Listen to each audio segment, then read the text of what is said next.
Today's children face unprecedented challenges. The traditional model of studying and examination finds itself in a crisis of meaning in the face of artificial intelligence. No matter how much you study, you cannot compete with machines. So how are human beings to survive in the future? And how will the competitive, progress-oriented model on which society has depended evolve? Ultimately, how should we educate and raise the next generation of children?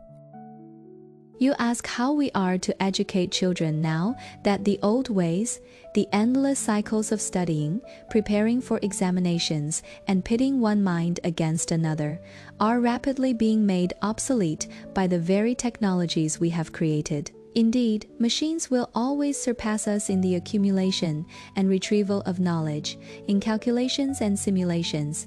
To attempt to compete with them on their terms is not only futile, but also betrays a deep misunderstanding of what it means to be a human being. So the question arises, not only for parents or educators, but for all of us, what is the meaning of education?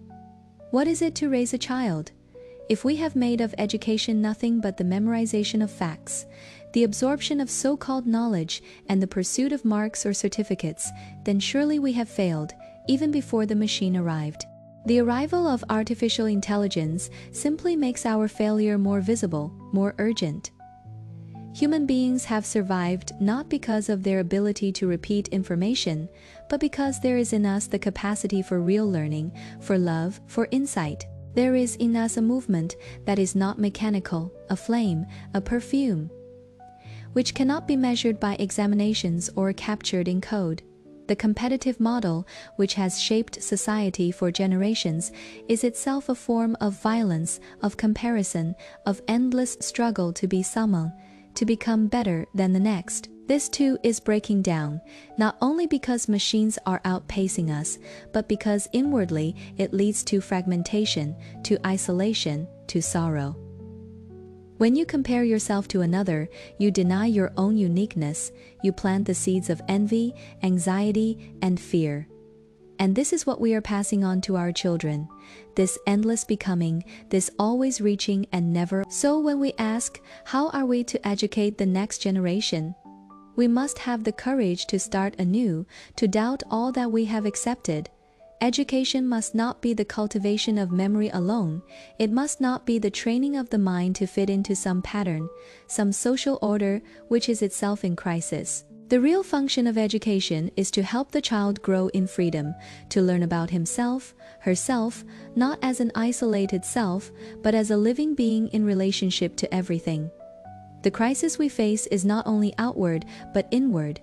Children are asking, if not with words, then with their unease, their confusion. What is the point of all this? Why must I study, compete, strive, when the machine does it all? The answer cannot be to urge them on with more fear, more incentives, more rewards and punishments. The answer is to invite the child and ourselves into the exploration of life as it is, not as we wish it to be, to cultivate a mind that is alive, attentive, sensitive, a mind that can question, that can perceive beauty, that can live without fear. This is the function of education, and for this, the educator himself or herself must be learning, must not have become complacent, must not say, I know and I will tell you. The teacher and the student are together investigating the movement of thought, the sources of conflict, the nature of love, of death, of the unknown. Perhaps, in this sense, the greatest gift we can offer the next generation is to help them discover that in living there is something sacred. Not the sacredness of belief or tradition, but the sacredness that arises when there is order, beauty, and love in relationship.